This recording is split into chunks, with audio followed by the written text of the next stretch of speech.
दोस्तों एक बार फिर से हम आपके लिए RRB JE form fill up 2025 apply online process की अपडेट लेके आ चुके हैं। किस तरह से आप रेलवे जूनियर इंजीनियर के 2569 खाली पदों के लिए अपने फॉर्म अप्लाई कर सकते हो। स्टेप बाय स्टेप कंप्लीट जानकारी आपको इस वीडियो में दी जाएगी। लास्ट डेट की अपडेट है, अंतिम मौका है, केवल 5 दिन शेष रह गए हैं। आप जल्द से जल्द अपना फॉर्म अप्लाई कर ले, कहीं मौका हाथ से छूट न जाए। अंतिम समय में फॉर्म भरते समय आपको कोई भी ऐसी गलती या फिर मिस्टेक नहीं करनी होगी जिसको करने से आपका फॉर्म रिजेक्ट हो सकता है।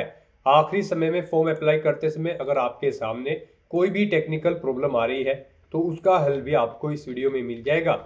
फॉर्म अप्लाई करते समय आप अपना रजिस्ट्रेशन कैसे करोगे, किस प्रकार से आपको अपनी क्वालिफिकेशन की डिटेल देनी होगी, आधार वेरिफिकेशन आप कैसे करोगे, कैसे आपको अपना लाइव फोटो कैप्चर करना होगा, डॉक्यूमेंट सिग्नेचर कैसे और कितने केबी में आपको अपलोड करने होंगे, कैसे आप अपनी पोस्ट या फिर जोन प्रेफरेंस सेट करोगे, किस तरह से फीस पेमेंट करोगे और रजिस्ट्रेशन से लेकर प्रिंट तक आपको किस तरह से अपना फॉर्म अप्लाई कर लेना होगा। पूरी जानकारी के लिए आपको ये वीडियो शुरू से लेकर एंड तक बिना स्किप किए हुए देखनी होगी। इस वीडियो को पूरा देखने पर ही आपके सभी सवाल और डाउट क्लियर होंगे। तो चलिए दोस्तों, बिना कोई वक्त गंवाए शुरू करते हैं आरआरबी जेई फॉर्म फिलअप की पूरी जानकारी। फॉर्म भरने से पहले आपको सबसे पहले हमारी वेबसाइट IND सरकारी नौकरी के इस पेज पर विजिट करना होगा, जिसका लिंक आपको नीचे description plus first comment box में मिल जाएगा। और हमारे इस पेज पर विजिट करके आप यहां से आरआरबी जेई का फॉर्म अप्लाई कर सकते हो। आरआरबी की ओर से junior engineer JE report material superintendent chemical and metallurgical assistant की पोस्ट निकाली गई है। 2569 वैकेंसीज है। लास्ट डेट की अपडेट है, अंतिम मौका है, केवल 5 दिन शेष है। 30 नवंबर तक आप अपना फॉर्म अप्लाई कर ले। 35,400 सैलरी है प्रति माह के लिए। इंजीनियरिंग डिप्लोमा या डिग्री से आप अप्लाई कर सकते हो। 18 से 33 वर्ष आयु सीमा है। 500 रुपये फीस है, इसमें 400 रिफंड कर दी जाएगी। SC/ST फीमेल के लिए 250 है, जो कि टोटल रिफंडेबल है। ऑनलाइन मोड से आप फीस पेमेंट करोगे।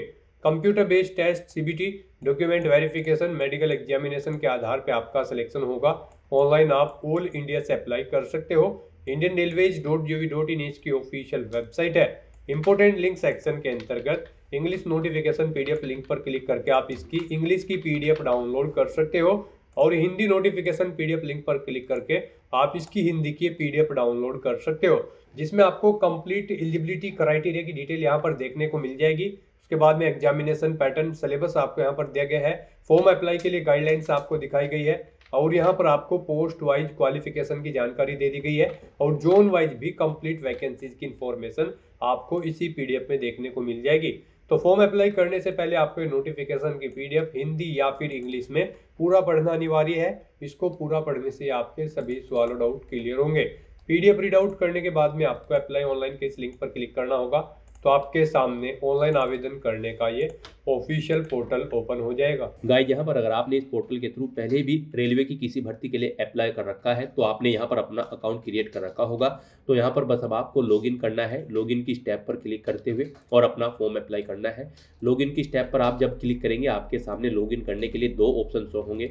यहाँ पर आप आधार के थ्रू लॉगिन कर सकते हो या फिर आप अपने आरआरबी अकाउंट की डिटेल्स प्रोवाइड करते हुए यहाँ पर आप लॉगिन कर सकते हो और अपना फॉर्म अप्लाई कर सकते हो। और गाइज, अगर आप इस पोर्टल के थ्रू फर्स्ट टाइम अप्लाई करने जा रहे हो किसी भी भर्ती के लिए रेलवे की, तो सबसे पहले यहाँ पर आपको अपना अकाउंट क्रिएट करना होगा। उसके लिए आपको यहाँ पर क्रिएट एन अकाउंट की टैब दी गई है, आप इस पर क्लिक करें। फिर यहाँ पर आपके सामने कुछ इस तरह से इंटरफेस ओपन होगा। यहाँ पर आपको बताया गया है कि अगर आपने 2024 या फिर 25 में आरआरबी की भर्ती के लिए अप्लाई कर रखा है तो फिर यहाँ पर आपको रजिस्ट्रेशन की जरूरत नहीं है। अदरवाइज यहाँ पर आपको रजिस्ट्रेशन करना होगा। तो यहाँ पर आप ओके करें और यहाँ पर अब आप अपनी बेसिक डिटेल्स प्रोवाइड करते हुए अपना रजिस्ट्रेशन कंप्लीट कर लें। सबसे पहले यहाँ पर आपको अपनी नेशनलिटी सेलेक्ट करनी है। उसके बाद यहाँ पर आपको अपनी पर्सनल इंफॉर्मेशन देनी है। यहाँ पर आपको सबसे पहले अपना फुल नेम एंटर करना है, उसे रिटाइप करके कंफर्म कर लेना है। उसके बाद आपसे पूछा गया है कि क्या आपने कभी अपना नाम चेंज किया है। अगर किया है तो आप यस ऑप्शन सेलेक्ट करेंगे और फिर यहाँ पर आप जब आपके डॉक्यूमेंट वेरीफाई होंगे उस समय आपको गैजेटेड नोटिफिकेशन या फिर रिलीवेंट लीगल डॉक्यूमेंट शो करना होगा अब आपके नाम चेंज का। और अगर आपने कभी नाम चेंज नहीं किया है तो सिंपली यहाँ पर आपको नो ऑप्शन सेलेक्ट करना है। उसके बाद यहाँ पर आपको अपनी डेट ऑफ बर्थ सेलेक्ट करनी है। आपको इस कैलेंडर में से अपनी डेट ऑफ बर्थ सेलेक्ट कर लेनी है। फिर यहाँ पर आपको अपनी डेट ऑफ बर्थ टाइप करनी है DDMMYY फॉर्मेट में। यहाँ पर आपको पहले डे एंटर करना है, फिर आपको स्लैश मंथ एंटर करना है, फिर स्लैश देके आपको अपना ईयर यहाँ पर एंटर कर देना है। आपकी 10वीं की मार्कशीट के अकॉर्डिंग यहाँ पर आपकी डेट ऑफ बर्थ होनी चाहिए। उसके बाद यहाँ पर आपको अपना जेंडर सेलेक्ट करना है, उसे दोबारा से रीसेलेक्ट करना है कंफर्मेशन के लिए। फिर आपको अपने फादर का नाम यहाँ पर एंटर करना है, उसे भी रीटाइप कर देना है। मदर का नाम एंटर करना है, उसे भी रीटाइप कर देना है। उसके बाद यहाँ पर आपको अपनी कॉन्टैक्ट डिटेल देनी है। यहाँ पर आपको कॉन्टैक्ट डिटेल में सबसे पहले आपको अपना ईमेल एड्रेस एंटर करना है, फिर आपको अपना मोबाइल नंबर एंटर करना है और उनके बाद आपको जनरेट ईमेल ओटीपी और जनरेट मोबाइल ओटीपी के ऑप्शन पर क्लिक करना है। उसके बाद आपके ईमेल एड्रेस और मोबाइल नंबर पर 6 डिजिट के 2 ओटीपी आएंगे। वो ओटीपी आपको यहाँ पर एंटर करके अपना मोबाइल नंबर और ईमेल आईडी को वेरीफाई कर लेना है। उसके बाद गाइड यहाँ पर आपको अपना वेरिफिकेशन करना है। वेरिफिकेशन के लिए यहाँ पर आपके पास 3 ऑप्शन है। आप यहाँ पर डिजी लॉकर के थ्रू अपना वेरिफिकेशन कर सकते हैं, या फिर गाइड यहाँ पर आप आधार कार्ड के थ्रू अपना वेरिफिकेशन कर सकते हैं, या फिर आपके पास अगर आधार भी नहीं है तो उसके थ्रू भी आप यहाँ पर अपना वेरिफिकेशन कर सकते हैं अपने पैन नंबर की डिटेल प्रोवाइड कराते हुए। तो यहाँ पर हम आपको तीनों ऑप्शंस के बारे में बताएंगे 1 बाय 1 करके। तो यहाँ पर अगर आप ऑप्शन सेलेक्ट करते हैं वेरिफिकेशन थ्रू डिजी लॉकर, तो आपको यहाँ पर वेरिफिकेशन थ्रू डिजी लॉकर के इस ऑप्शन पर क्लिक करना है। फिर यहाँ पर आपको आई कंफर्म के चेकबॉक्स को ओके करना है और उसके बाद गाइड आपको वेरीफाई के इस ऑप्शन पर क्लिक कर देना है। नेक्स्ट आपके सामने डिजी लॉकर का इंटरफेस ओपन हो जाएगा। यहाँ पर आने के बाद गाइड आपको अपना आधार नंबर एंटर करना है, ये कैप्चा कोड आपको यहाँ पर एंटर करना है और उसके बाद फिर आपको नेक्स्ट के इस ऑप्शन पर क्लिक कर देना है। फिर आपके रजिस्टर्ड मोबाइल नंबर पर जिससे आपका आधार अटैच है यानी कि लिंक है, उस पर एक ओटीपी आएगा। वो ओटीपी आपको यहाँ पर एंटर करना है और फिर आपको दोबारा से कंटिन्यू के इस ऑप्शन पर क्लिक कर देना है। नेक्स्ट यहाँ पर आपको अपना 6 डिजिट का डिजी लॉकर का सिक्योरिटी पिन एंटर करना है और अगर आप भूल चुके हो तो यहाँ पर आप फॉरगेट सिक्योरिटी पिन के ऑप्शन पर क्लिक करें और अपना सिक्योरिटी पिन यहाँ पर गेट कर ले। गाइड यहाँ पर अगर आपने रजिस्ट्रेशन कर रखा है तो आपको यहाँ पर अपना 6 डिजिट का डिजी लॉकर का सिक्योरिटी पिन एंटर करना है और अगर आपने रजिस्ट्रेशन नहीं कर रखा है तो आपको डिजी लॉकर की वेबसाइट को ओपन कर लेना है और वहां पर अपना अकाउंट आपको रजिस्टर कर लेना है, अकाउंट क्रिएट कर लेना है। इस तरह से अपना पिन यहाँ पर एंटर करने के बाद फिर आपको कंटिन्यू के ऑप्शन पर ही क्लिक करना है। नेक्स्ट आपके सामने आपका डिजी लॉकर अकाउंट कुछ इस तरह से शो होगा। अब यहाँ पर आने के बाद गाइड आपको अलाउ के इस ऑप्शन पर क्लिक करना है। इस तरह से यहाँ पर आपका डिजी लॉकर अकाउंट के थ्रू आपका वेरिफिकेशन कंप्लीट हो जाएगा और आपको आरआरबी के इसी इंटरफेस पर रिडायरेक्ट कर दिया जाएगा। नेक्स्ट ऑप्शन यहाँ पर वेरिफिकेशन का है आधार कार्ड के थ्रू। गाइड अगर यहाँ पर आप वेरिफिकेशन थ्रू आधार कार्ड ऑप्शन सेलेक्ट करते हैं तो फिर आपके सामने यहाँ पर कुछ इस तरह से इंटरफेस शो होगा। यहाँ पर आने के बाद आपको अपना आधार कार्ड नंबर एंटर करना है। उसके बाद आपको जनरेट आधार ओटीपी के ऑप्शन पर क्लिक करना है।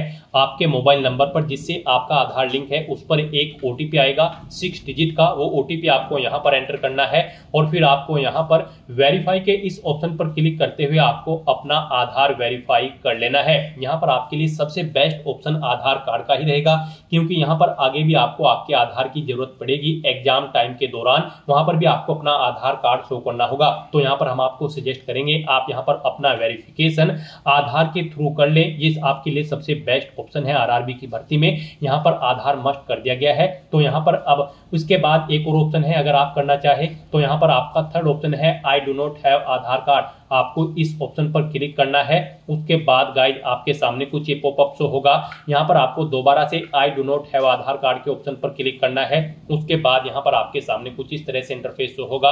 आप यहाँ पर इस चेकबॉक्स को ओके करें। उसके बाद यहाँ पर आप अपनी कोई वैलिड प्रूफ आईडी सिलेक्ट करें। पैन कार्ड यहाँ पर केवल आपको ऑप्शन दिया गया है। उसके बाद यहाँ पर आपका जो नाम पैन पर आधारित है वो नाम यहाँ पर आप एंटर करें। अपनी डेट ऑफ बर्थ इस कैलेंडर में से सिलेक्ट करें। अपना पैन नंबर यहाँ पर आप एंटर करें। उसके बाद किस अथॉरिटी ने आपको इशू किया है उसका नाम आपको देना है। प्लेस ऑफ इशू यहाँ पर आपको देना है और उसके बाद फिर आपको प्रोसीड के ऑप्शन पर क्लिक करके इस थर्ड ऑप्शन के थ्रू भी आप अपना वेरिफिकेशन यहाँ पर कंप्लीट कर सकते हो। तो इनमें से आपको कोई भी ऑप्शन यूज करते हुए अपना वेरिफिकेशन कर लेना है, ये मस्ट है। ये पूरी वेरिफिकेशन की प्रोसेस हमने आपको बता दी है, इनमें से किसी का भी यूज करते हुए आप अपना वेरिफिकेशन कर सकते हैं। हम आपको एक बार फिर से बता दें, आप यहाँ पर आधार कार्ड के थ्रू अपना वेरिफिकेशन करें, आपके लिए बेस्ट रहेगा। तो यहाँ पर किसी भी ऑप्शन के थ्रू वेरिफिकेशन करने के बाद आपको इस चेकबॉक्स को ओके करना है, I confirm that I am 18 year old या फिर ओल्डर, यानी कि मेरी आयु यहाँ पर 18 साल हो चुकी है या फिर इससे अधिक। आपको इस चेकबॉक्स को ओके करना है। ये डिटेल आप यहाँ पर इस पर क्लिक करके सुन भी सकते हो। और फिर गाइस यहाँ पर आपको अपना पासवर्ड क्रिएट करना है। यहाँ पर आपका पासवर्ड अल्फा न्यूमेरिक फॉर्मेट में होना चाहिए। मींस आपके पासवर्ड में एक अपर केस कैरेक्टर, एक लोअर केस कैरेक्टर, एक इंटीजर नंबर और एक स्पेशल कैरेक्टर जैसे कि @ हैश या फिर डॉलर होना चाहिए। तो इस फॉर्मेट में आपको अपना पासवर्ड क्रिएट करना है। ये एग्जांपल हमने आपको दिखाया है। वही पासवर्ड आपको यहाँ पर कंफर्म पासवर्ड फील्ड में एंटर करना है। I am not a robot के इस चेकबॉक्स को ओके करना है। और फिर गाइस आपको यहाँ पर preview and create an account के ऑप्शन पर क्लिक करके अपना अकाउंट क्रिएट कर लेना है। अपना अकाउंट क्रिएट करने के बाद आपको आरआरबी की इस वेबसाइट पर रिडायरेक्ट कर दिया जाएगा, या फिर आप rrbapply.gov.in लॉगिन कर ले। और यहाँ पर अब आप लॉगिन की स्टेप पर क्लिक करें और यहाँ पर आप आधार या फिर आरआरबी अकाउंट की डिटेल प्रोवाइड कराते हुए लॉगिन कर ले। यहाँ पर अगर आप लॉगिन विद आरआरबी अकाउंट करते हैं तो फिर आपके सामने कुछ इस तरह से इंटरफेस शो होगा। यहाँ पर अब आपको अपना मोबाइल नंबर या फिर ईमेल एड्रेस एंटर करना है, अपना पासवर्ड आपको एंटर करना है, इस चेकबॉक्स को ओके करना है और उसके बाद आपको यहाँ पर लॉगिन की स्टेप पर क्लिक करना है। फिर आपके सामने यहाँ पर 2 फैक्टर ऑथेंटिकेशन मोड ओपन होगा। अब आप यहाँ पर सेंड ओटीपी टू ईमेल या फिर सेंड ओटीपी टू फोन के ऑप्शन पर क्लिक करें। उसके बाद आपकी ईमेल या फोन पर एक ओटीपी जाएगा, वो ओटीपी आपको यहाँ पर एंटर करना है और उसके बाद आपको फिर यहाँ पर लॉगिन की स्टेप पर क्लिक करते हुए अपने डैशबोर्ड में लॉगिन कर लेना है। फिर यहाँ पर आपको आपके डैशबोर्ड में रिडायरेक्ट कर दिया जाएगा। अब यहाँ पर अपना फॉर्म अप्लाई करने के लिए आपको ऑनलाइन एप्लीकेशन की स्टेप पर क्लिक करना है, या फिर यहाँ पर आपको एक और ऑनलाइन एप्लीकेशन की ये टैब दी गई है, आप इनमें से किसी भी टैब पर क्लिक करें। नेक्स्ट आपके सामने कुछ इस तरह से इंटरफेस शो होगा। अब गाइस यहाँ पर आपको CEN 5/2025 recruitment for the post of junior engineer के इस सेक्शन में आना है। और यहाँ पर आने के बाद गाइस आपको सबसे पहले अपना बोर्ड सेलेक्ट करना है, जिस बोर्ड के लिए आप अप्लाई करना चाहते हैं। इन दोनों चेकबॉक्सेस को आपको ओके करना है और फिर आपको यहाँ पर नेक्स्ट के इस ऑप्शन पर क्लिक करना है। नेक्स्ट आपके सामने कुछ इस तरह से इंटरफेस ओपन होगा। अब यहाँ पर आपको अपनी पर्सनल डिटेल देनी है। कुछ डिटेल यहाँ पर आपको ऑटोमेटिकली फिर मिल जाएगी जो आपने रजिस्ट्रेशन टाइम पे प्रोवाइड कराई थी। बस यहाँ पर अब आपको अपना मैरिटल स्टेटस बताना है, आप मैरिड हो या फिर अनमैरिड। अपना रिलीजन आपको सिलेक्ट करना है, अपनी मातृभाषा आपको सिलेक्ट करनी है। यहाँ पर आप अपना एग्जाम किस लैंग्वेज में चाहते हैं वो लैंग्वेज यहाँ पर आपको सिलेक्ट कर लेनी है। आपकी बॉडी पर कहीं कोई कट या तिल का निशान है तो उस पैलेस का नाम यहाँ पर आपको देना है। 2 पैलेस के नाम यहाँ पर आपको देने होंगे, नहीं है तो आप नो मार्क एंटर करेंगे। फिर यहाँ पर आपको अपनी कम्युनिटी की डिटेल देनी है। आप यहाँ पर जिस भी कम्युनिटी से बिलोंग करते हैं उसे सेलेक्ट करें। उसके बाद अगर आप रिजर्व कैटेगरी से बिलोंग करते हैं तो आपको अपनी कास्ट का नाम यहाँ पर देना है, कम्युनिटी सर्टिफिकेट नंबर देना है, किसने आपको इशू कराया है आपका कास्ट सर्टिफिकेट, उस डेजिग्नेशन रैंक के अधिकारी को यहाँ पर आपको सिलेक्ट कर लेना है। उसके बाद यहाँ पर कब इशू हुआ है आपको वो डेट सिलेक्ट करनी है। क्या आप फ्री ट्रेवल पास चाहते हैं यहाँ पर एग्जाम में पार्टिसिपेट करने के लिए, अगर चाहते हैं तो यस करें। अपना नियरेस्ट रेलवे स्टेशन का नाम यहाँ पर दे और फिर गाइड यहाँ पर आप अपना कास्ट सर्टिफिकेट अपलोड कर दे। उसके लिए आपको यहाँ पर अपलोड डॉक्यूमेंट के ऑप्शन पर क्लिक करना है, फाइल को सिलेक्ट कर लेना है और अपना कास्ट सर्टिफिकेट यहाँ पर आपको अपलोड कर देना है। उसका साइज यहाँ पर 400 KB से कम होना चाहिए और PDF फॉर्मेट में आपका ये डॉक्यूमेंट होना चाहिए। फिर यहाँ पर आपको अपने एड्रेस की डिटेल देनी है। यहाँ पर आपको अपना प्रेजेंट एड्रेस एंटर कर देना है। उसके बाद यहाँ पर आपको अपना परमानेंट एड्रेस एंटर करना है और अगर आपका परमानेंट एड्रेस आपके प्रेजेंट एड्रेस के अकॉर्डिंग सेम है तो आप यहाँ पर इस चेकबॉक्स को ओके कर देंगे। ऑटोमेटिकली आपका परमानेंट एड्रेस आपके प्रेजेंट एड्रेस के अकॉर्डिंग यहाँ पर फिल हो जाएगा। और उसके बाद गाइज फिर यहाँ पर आपको सेव के इस ऑप्शन पर क्लिक करके अपनी डिटेल सेव कर देनी है और फिर आपको नेक्स्ट के इस ऑप्शन पर क्लिक कर देना है। नेक्स्ट यहाँ पर आपको अपनी कुछ और डिटेल्स प्रोवाइड करनी है। यहाँ पर आपसे पूछा गया है कि क्या आप ये एक सर्विसमैन हैं, अगर हैं तो आप यस करेंगे और यहाँ पर आप बताएंगे किस में आपने सर्विस की है, आर्मी, नेवी या फिर एयरफोर्स, अपनी रैंक देंगे, डेट ऑफ एंट्री देंगे और फिलहाल भी अगर आप कर रहे हैं तो यस करेंगे, नहीं तो नो ऑप्शन सेलेक्ट करेंगे और इन डिटेल्स के अकॉर्डिंग यहाँ पर आपकी सर्विस की लेंथ कैलकुलेट करके आपको शो कर दी जाएगी। और अगर आप ये एक सर्विसमैन नहीं है तो सिंपली यहाँ पर आप नो ऑप्शन सेलेक्ट करेंगे। फिर आपसे पूछा गया है कि क्या आप person with with benchmark disability यानी कि PWBD कैंडिडेट हैं, अगर हैं तो आप यस करेंगे। डिसेबिलिटी कैटेगरी अपनी सिलेक्ट करेंगे, सब डिसेबिलिटी कैटेगरी सिलेक्ट करेंगे। उसके बाद यहाँ पर आप अपनी डिसेबिलिटी की परसेंटेज देंगे, कितने % आपको डिसेबिलिटी है। PWBD सर्टिफिकेट का नंबर आपको देना होगा, कब इशू हुआ है वो डेट आपको सिलेक्ट करनी होगी, और फिर यहाँ पर आपको अपना UDID नंबर देना होगा। और अगर आप यहाँ पर PWBD कैंडिडेट नहीं है तो आप सिंपली नो ऑप्शन सेलेक्ट करेंगे। फिर यहाँ पर आपसे पूछा गया कि क्या आपको एग्जाम टाइम के दौरान स्क्राइब की जरूरत पड़ेगी, अगर पड़ेगी तो आप यस करेंगे। आई अंडरस्टैंड एंड आई रीड के इस ऑप्शन पर क्लिक करेंगे इन डिटेल्स को रीड आउट करने के बाद, और फिर यहाँ पर आपको बताना है यस, आपको एक बार फिर से ऑप्शन सेलेक्ट करना होगा, और फिर I understand and I agree के इस ऑप्शन पर क्लिक करना होगा। और अगर आपको स्क्राइब की जरूरत नहीं है तो आप सिंपली यहाँ पर नो ऑप्शन सेलेक्ट करेंगे। उसके बाद यहाँ पर आपसे पूछा गया है कि क्या आप इकोनॉमिकली बैकवर्ड क्लास से हैं, अगर हैं तो आप यस करेंगे, और फिर यहाँ पर आप उसकी डिटेल प्रोवाइड कराएंगे। यहाँ पर आपके पास किस टाइप का डॉक्यूमेंट है जो शो करेगा कि आप यहाँ पर इकोनॉमिकली बैकवर्ड क्लास से हैं। EBC सर्टिफिकेट है, इज्जत MST इशूड है, या फिर BPL कार्ड है, आप ऑप्शन सेलेक्ट करें। किसने आपको इशू कराया है ये डॉक्यूमेंट, वो यहाँ पर आपको सिलेक्ट करना है। अपना सर्टिफिकेट का नंबर देना है, कब इशू हुआ है वो डेट आपको सिलेक्ट करनी है। और अगर आप EBC कैंडिडेट नहीं है तो सिंपली यहाँ पर आप नो ऑप्शन सेलेक्ट करेंगे। उसके बाद यहाँ पर आपसे पूछा गया है कि क्या आप रेलवे में सर्विस करते हैं, अगर करते हैं तो आप यस ऑप्शन सेलेक्ट करेंगे। और उसके बाद गाइज फिर यहाँ पर आप बताएंगे कि क्या आपके पास NOC है कंट्रोलिंग ऑफिसर की, यहाँ पर आप यस या नो करें। अपनी कैटेगरी सिलेक्ट करें, किस कैटेगरी में आप कार्यरत है रेलवे की। उसके बाद प्लेस ऑफ वर्किंग डे, अपनी यहाँ पर यूनिट या जोन सेलेक्ट करें जिसमें आप कार्यरत हैं। और गाइज अगर आप यहाँ पर रेलवे में कार्यरत नहीं है तो आप सिंपली नो ऑप्शन सेलेक्ट करेंगे। फिर यहाँ पर आपसे पूछा गया है कि क्या आप करंट में एम्प्लॉय हैं, यहाँ पर किसी सेंट्रल गवर्नमेंट, स्टेट गवर्नमेंट या फिर पब्लिक सेक्टर अंडरटेकिंग्स में, अगर हैं तो आप ऑप्शन सेलेक्ट करें और उसकी डिटेल यहाँ पर आप प्रोवाइड करा दें। यानी कि यहाँ पर आपको ऑर्गेनाइजेशन का नाम देना होगा, कब से कब तक आप कार्यरत है या फिलहाल भी आप कार्यरत है वो यहाँ पर आपको बताना होगा। और गाइज अगर आप फिलहाल यहाँ पर करंट में एम्प्लॉय नहीं है तो आपको सिंपली यहाँ पर नॉट एप्लीकेबल ऑप्शन सेलेक्ट करना है। फिर यहाँ पर आपको अपनी बैंक डिटेल प्रोवाइड करनी है फीस रिफंड के लिए। यहाँ पर आपको अपना नाम एंटर करना है, अकाउंट होल्डर का नाम। फिर यहाँ पर आपको अपना बैंक अकाउंट नंबर एंटर करना है, उसे एक बार फिर से एंटर करके कंफर्म कर लेना है। यहाँ पर फिर आपको अपने बैंक का FSC कोड एंटर करना है, कंफर्म के इस ऑप्शन पर क्लिक करना है। फिर आपके बैंक का नाम और एड्रेस यहाँ पर ऑटोमेटिकली फैच करके आपको शो कर दिया जाएगा। इस तरह से अपनी डिटेल प्रोवाइड करने के बाद गाइज फिर आपको सेव के इस ऑप्शन पर क्लिक करके अपनी सभी डिटेल सेव कर देनी है, और फिर आपको नेक्स्ट के इस ऑप्शन पर क्लिक करना है।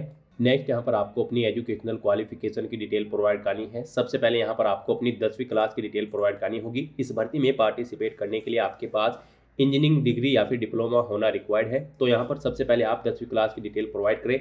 यहाँ पर आप इस पेंसिल के ऑप्शन पर क्लिक करेंगे और यहाँ पर आप अपनी 10वीं क्लास की डिटेल प्रोवाइड कराएंगे। अगर पहले से दे रखी है तो आप इसे अपडेट कर सकते हैं। यहाँ पर गाइज आपको अपनी क्वालिफिकेशन का टाइप सेलेक्ट कर लेना है। उसके बाद आपको स्टेट सेलेक्ट करना है, जिस स्टेट से आपने अपनी 10वीं क्लास पास आउट की है। क्वालिफिकेशन में आपको मैट्रिकुलेशन/SSLC सेलेक्ट करना होगा।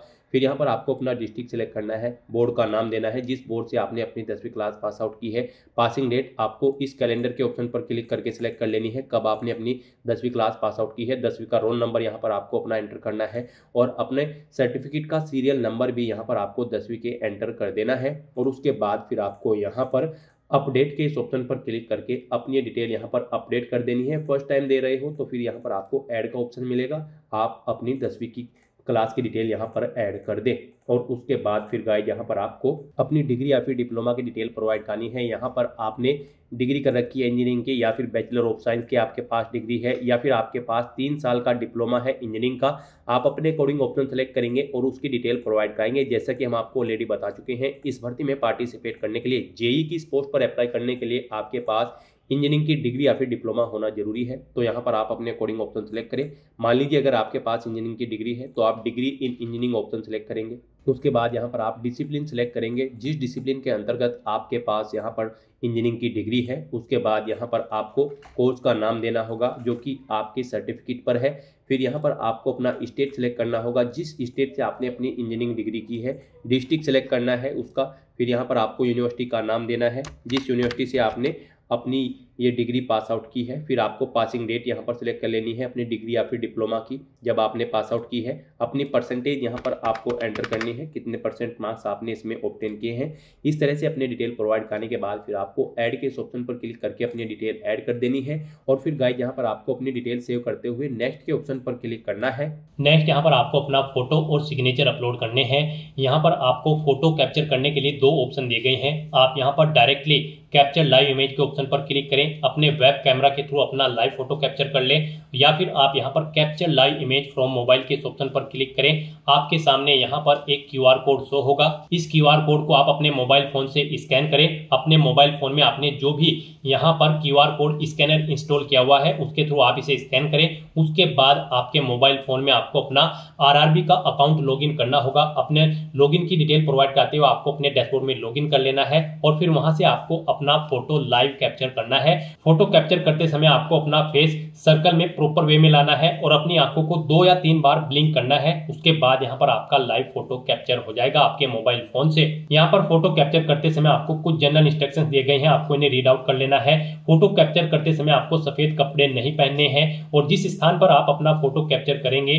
वहां पर प्रॉपर वे में लाइट होनी चाहिए और प्लेन बैकग्राउंड उस स्थान का होना चाहिए। और यहाँ पर आपको बिल्कुल सीधा कैमरे की तरफ देखना है और आपको यहाँ पर फोटो कैप्चर करते समय अपने सर पर कोई टोपी या फिर कैप नहीं पहननी है, ना आपको अपने चेहरे पर कोई मास्क लगाना है और ना ही आपको अपने आंखों पर कोई चश्मा यहाँ पर पहनना है। तो यहाँ पर आपको कुछ इन इंस्ट्रक्शंस को ध्यान में रखते हुए अपना लाइव फोटो कैप्चर कर लेना है। दोस्तों, मोबाइल से लाइव फोटो कैप्चर करने के लिए सबसे पहले आपको अपने फोन में QR code scanner application open करनी होगी। उसके बाद में आपको ये बार कोड यहाँ पर स्कैन कर लेना होगा। उसके बाद में आपको इस लिंक पर क्लिक करना होगा। उसके बाद यहाँ पर आने के बाद में आपको RRB अकाउंट के अंतर्गत अपने डैशबोर्ड में लॉगिन करना होगा। लॉगिन करने के लिए आप आधार से लॉगिन कर सकते हो या फिर RRB अकाउंट के थ्रू लॉगिन कर सकते हो। जैसे कि हम आपको RRB अकाउंट के थ्रू लॉगिन करके दिखा रहे हैं। सबसे पहले आपको यहाँ पर अपना ईमेल एड्रेस एंटर करना होगा, पासवर्ड आपको एंटर करना होगा और इस चेक बॉक्स को ओके करना होगा और यहाँ पर लॉगिन की स्टेप पर क्लिक करके अपने डैशबोर्ड में लॉगिन कर लेना होगा। लॉगिन करने के लिए आपको ईमेल आईडी या फिर मोबाइल फोन पर एक OTP सेंड करना होगा।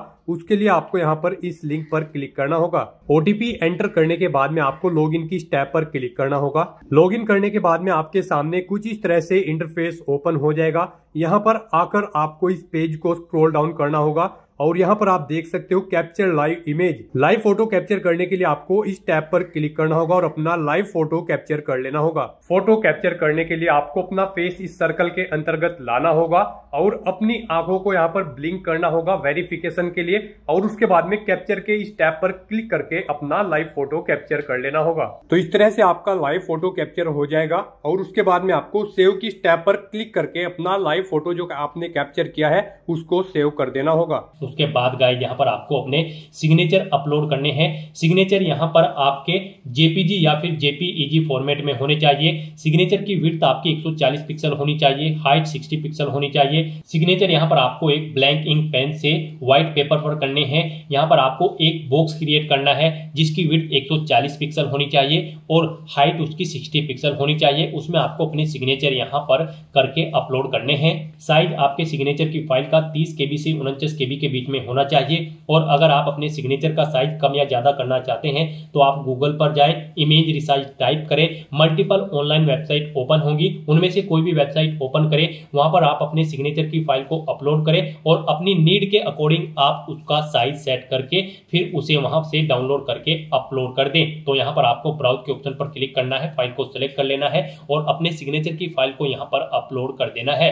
तो इस तरह से यहाँ पर आपका लाइव फोटो कैप्चर हो जाएगा और सिग्नेचर आपके अपलोड हो जाएंगे। उसके बाद आपको इस पेज को नीचे स्क्रॉल डाउन करना है और फिर गाइज आपको सेव के ऑप्शन पर क्लिक करके अपना फोटो सिग्नेचर यहाँ पर सेव कर देने हैं और उसके बाद फिर आपको नेक्स्ट के ऑप्शन पर क्लिक कर देना है। नेक्स्ट यहाँ पर आपको अपनी पोस्ट और जोन की प्रेफरेंस देनी है। यहाँ पर पीछे अब तक आपने जो डिटेल प्रोवाइड कराई है उसके अकॉर्डिंग आपकी एलिजिबिलिटी के अकॉर्डिंग पोस्ट और जोन्स की लिस्ट यहाँ पर आपको शो कर दी गई है। यहाँ पर आप जिस भी पोस्ट और जोन को जिस नंबर पर प्रेफरेंस देना चाहते हैं उसके सामने आप प्लस के ऑप्शन पर उसी नंबर पर क्लिक करें और यहाँ पर सेकंड कॉलम में उन्हें 1 बाय 1 करके आप ऐड कर दें। यहाँ पर आप जिस भी पोस्ट और यूनिट को जिस नंबर पर प्रेफरेंस देना चाहते हैं उस नंबर पर क्लिक करके उसे यहाँ पर आप ऐड कर दें। फिर आपको इस चेकबॉक्स को ओके करना है, डिक्लेरेशन सेक्शन में आना है, I have be declare that, इस चेकबॉक्स को ओके करना है, यहाँ पर अपना पहले ही एंटर करना है और उसके बाद गाइज आपको यहाँ पर सेव के ऑप्शन पर क्लिक करके अपनी डिटेल सेव कर देनी है और उसके बाद फिर आपको यहाँ पर प्रीव्यू एप्लीकेशन के ऑप्शन पर क्लिक कर देना है।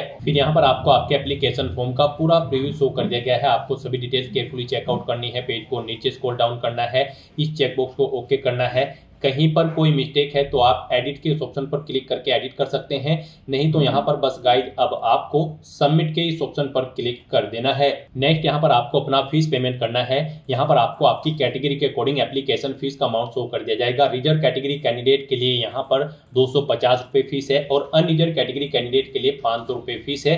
इसमें से इनको 400 रुपये फीस रिफंड कर दी जाएगी और रिजर्व कैटेगरी कैंडिडेट की सभी फीस यहाँ पर आपको रिफंड कर दी जाएगी। लेकिन यहाँ पर फॉर्म कंफर्मेशन के लिए आपको अभी अपना फीस पेमेंट करना है, तो उसके लिए गाइड यहाँ पर अब आपको पे विद SBI ई पे के ऑप्शन पर क्लिक करना है और प्रोसीड करते हुए आपको यहाँ पर फीस पेमेंट के इंटरफेस पर आ जाना है। यहाँ पर आप debit card, credit card, net banking, UPI या फिर वॉलेट के माध्यम से अपना फीस पेमेंट कर सकते हो। UPI यहाँ पर आपके लिए सबसे बेस्ट और इजी ऑप्शन रहेगा। आप UPI के ऑप्शन पर क्लिक करें। UPI में भी फीस पेमेंट करने के लिए आपके पास दो ऑप्शन है। आप अपनी UPI ID एंटर करें, वैलिडेट UPI ID के ऑप्शन पर क्लिक करते हुए अपना फीस पेमेंट कर दें, या फिर गाइड यहाँ पर आप UPI QR के ऑप्शन पर क्लिक करें, फिर यहाँ पर पे नाउ के ऑप्शन पर क्लिक करें। ये QR कोड आप अपने UPI एप्लीकेशन से स्कैन करें और अपना फीस पेमेंट कर दें। सक्सेसफुली फीस पेमेंट करने के बाद यहाँ पर आपके एप्लीकेशन फॉर्म की सभी टास्क कंप्लीट हो जाएगी और आपका फॉर्म सबमिट हो जाएगा। उसके बाद आपको अपने एप्लीकेशन फॉर्म का एक हार्ड कॉपी प्रिंट आउट ले लेना है